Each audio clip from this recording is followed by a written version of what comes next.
In chapter 2 of Gebser, we have the title of it is The Three European Worlds. And in this chapter, he is not moving into the consciousness structures per se just yet. What he wants to do first is to ease into that world by discussing three distinctly different worlds: the unperspectival world, the perspectival world, and the aperspectival world, instead of the consciousness structures. And the first thing that he discusses then is the unperspectival world, which is basically the thing about the unperspectival world is that it constitutes the entirety of human history in its sense of space, which is undifferentiated. He's going to say until the Renaissance, when space for the first time in history is basically discovered, and it becomes experienced as a new thing. Prior to that, in all of human history, space was undifferentiated. And because it was undifferentiated, the ego did not exist as a subject over against space as an object. So the ego remained bound to the group. It remained part of a collective we, and it always remained tribal because space was never fully differentiated. And so, if we look at space in an Egyptian relief where we see Pharaoh, who is always represented as larger than all the other figures surrounding him, you can see that there is no perspectivity there at all. Pharaoh is the largest figure because he's a god, so he has the greatest spiritual importance, and so his size is emphasized there over and against all of the others. And often in this ancient world, each object carves out its own space and exists in its own world. In primitive art, or let's say the art of the caves, the Paleolithic caves, each animal that's painted on the cave is painted in a way that it's spatially indifferent in relationship to all the other animals. You might get animals that are upside down or sideways, because each animal is its own world and carves out its own space, exactly like an astronaut floating in outer space. He is a planet unto himself.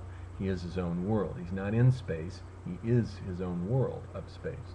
And so that sense of space, Gebser is going to say in this chapter, remained consistent throughout humanity. So the unperspectival world includes the magical and mythical consciousness structures, and it goes all the way down until about 1250, when he says the perspectival world first begins to be intuited during the period of the troubadours, who first discover in their poetry the sense of the I and the suffering of the anguish of the love for the beloved woman. And at the same time as this is going on in painting, we get already in Giotto a sense of moving out of the enclosed cavern world of the ancients into space. It's in Giotto's paintings for the first time that the gold background of Byzantine art disappears and we get the blue sky. Already in Giotto we're moving out into open space. And he says then, notice that at the same time we have Petrarch's ascent of Mount Ventoux in 1336, where he goes up and ascends, basically for the first time, ascends a mountain in cultural history and experiences space as a revelation. And he writes this letter back to a friend of his, and he says, I can't believe no one's ever done this before. I went up to the top of Mount Ventoux, and it brought me closer to God, closer to the heavens, and space was a revelation. It blew me away. It was a complete expansion of the sublime, a total experience. And that really is, for Gebser, at that moment, represents the birth of Faustian man's experience of space. And those, at this then through Renaissance art, through up until Leonardo, all through the 15th century, depth perspective is worked out in painting, from Masaccio to Leonardo, and Leonardo brings it to absolute perfection with his idea of aerial perspective. It's brought to perfection, and at the same time that he is bringing space to perfection, the cavern world is disappearing. It's shattering and dissolving as Copernicus in 1543 sets the Earth loose, and he's still trapped in the circular world. For Copernicus, he's trying, the whole reason why he shifted back to the heliocentric model was to try to recover the perfect circular motions of the planet. So he's still stuck in that sense in the world of the night sky.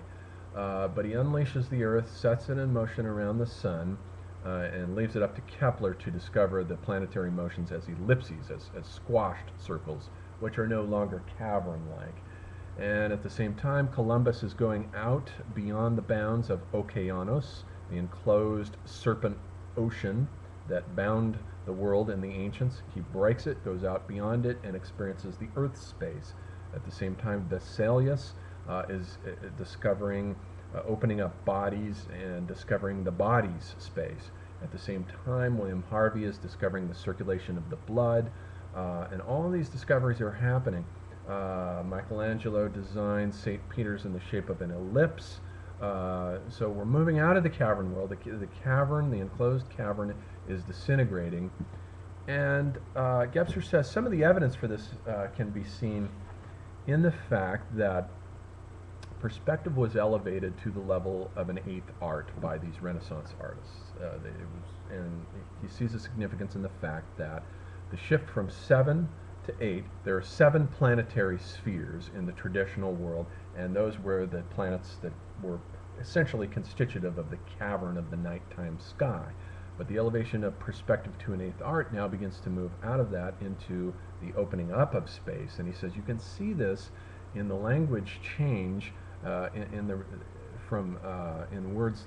He shows the opposition between the word night and eight in English. If you drop the N, you get 8. In German, we have Nacht and Oct. Oct is 8, Nacht is night. Again, you drop the negating N, and you get the 8, and you've got the movement out into open space.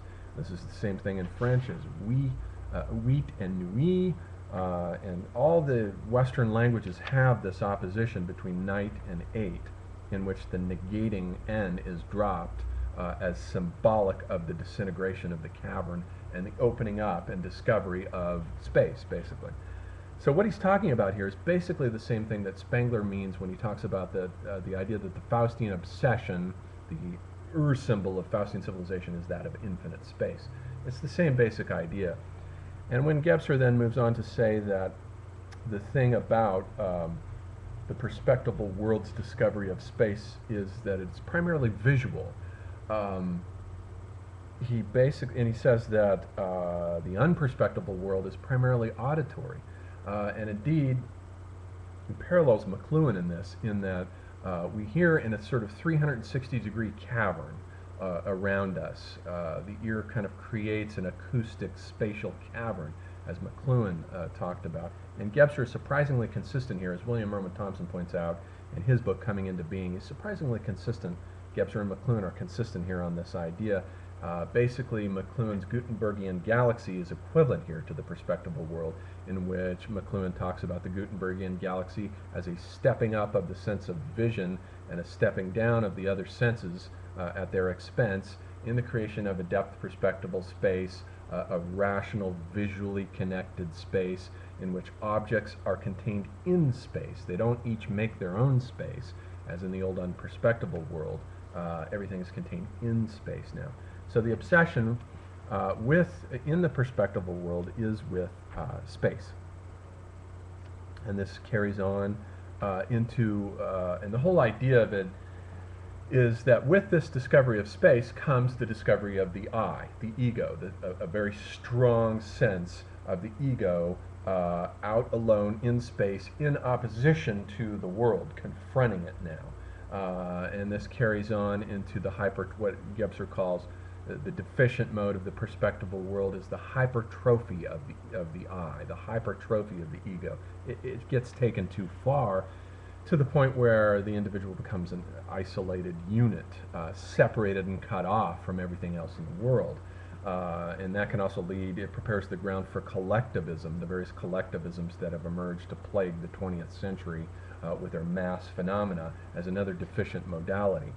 So this is the deficient modality of the perspectival world. Then he moves into a brief discussion, a brief sketch of the aperspectival world, and he holds up the art of Picasso as a perfect example of this. Now, in the perspectival world, notice what you're getting there is that the sense of sight and the sense of subordinating the totality of the world to a single point of view basically leads to a slicing up of the world, carving it up into sectors, grids, the Cartesian phase space, infinitesimal calculus, which takes the arc of motion and slices it up into segments like a movie strip. This carving up of the world is part of the perspectival, one of the aspects that it does is that it reduces everything to a single point of view, so that in a perspectival work of art, you're getting a look at a landscape, let's say, from just one point of view, one moment in time, one part of space. With the aperspectival world, take a painting by Picasso in which you get the profile of an individual at the same time as you get the full face view. And simultaneously you get every single aspect of the body from every single different angle, all simultaneously at once. Think of the time that it takes you to walk around a body and look at it from all of these different angles. In a work of Renaissance art, you would just get one of those angles sliced out and frozen into a single painting.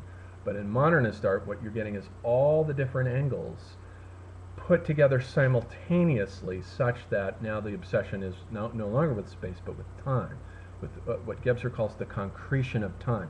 Time is being put into the painting now, the work of art. It's being concretized and presentiated. It's made present. It's integrated into the painting, so that the aperspectival world is integral because it takes all points of view, all the points of view of the object, and puts them all together simultaneously as an attempt to heal the devastations of the rational consciousness structure, or let's say at this point he's just talking about the perspectival world, which slices and carves up the world into single points of view. Now everything is being put back together in the integral world, the aperspectival world, and so we get this sense of time being the obsession in the aperspectival world, just as space had been the obsession in the perspectival world. So this is what is going on in modern art, and we note then that in contrast to Spengler had said that long about 1850 or so, in the middle of the 19th century, civilization is falling apart, and it's losing its sense of the idea of infinite space and the grand tradition of painting in terms of perspective. All that is lost, and Spengler saw it as a decline. Gebser now sees this as the mutation and transformation into a new consciousness structure that is concerned with time. There's a new anxiety about time, and now it's being integrated with space as the fourth dimension. And we'll see, of course, that's exactly what Einstein is doing at the same time in physics when he brings time in and integrates space and time together as a four-dimensional spatio-temporal continuum, in which each object carves out its own space and its own time. So what's going on in physics and philosophy, sculpture, art, music, Gebser will say, he'll spend the length of this book, especially the second volume, studying and illuminating what is going on in modern art is this obsession with time and the concretion of time and the presentiation of time. It's the primary obsession, and the putting back together of the Humpty Dumpty that the rational consciousness structure had split apart, putting the pieces of the broken God back together and assembling it into a whole, into a totality, a whole. So for Gebser, modern art was a revelation. He saw it as something that was absolutely a grand revelation, something brand new, that was tantamount to a whole new structure of consciousness that is internally consistent and stable. It is not a decline, it's a rupture, a discontinuity, a break in the history of the Western mentality that Spengler just missed and just failed to get, didn't understand it at all. So to understand and appreciate the world of modernist art, I think we have to read Gebser in order to get a full appreciation of it. And so that is the upshot of this chapter on the three European worlds. And next he'll move into a discussion then in chapter 3 of the four mutations of consciousness, and he'll go into a little bit more detail on the actual structures themselves and their constitutive natures.